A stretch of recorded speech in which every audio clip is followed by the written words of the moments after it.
దేవతా కార్యము నిర్వహింపబడడానికి ఒక అత్యంత తేజోవంతుడైనటువంటి పిల్లవాడు ఒకడు వానరుడిగా జన్మించాలి.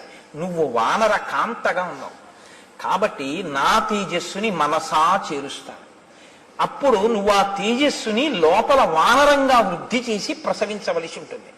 ఆ వానర రూపంతో వచ్చినటువంటి ఆ తేజో రూపం రేపు రామకార్యానికి ఉపయోగపడుతుంది. కాదు కాదు, తదనంతరం లోకంలో రామచంద్రమూర్తిని నమ్ముకున్న ప్రతిభాన్ని రక్షిస్తుంది. యుగాలు మారిపోయిన అంతటి మహానుభావుడు ఇప్పుడు పుట్టవలసి ఉంది. వీర్యవాన్ బుద్ధి సంపన్న తవ పుత్రో భవిష్యతి, మహాసత్వో మహాతేజ మహాబల పరాక్రమ, లంఘనే ప్లవనే చైవ భవిష్యతి మయా సమః.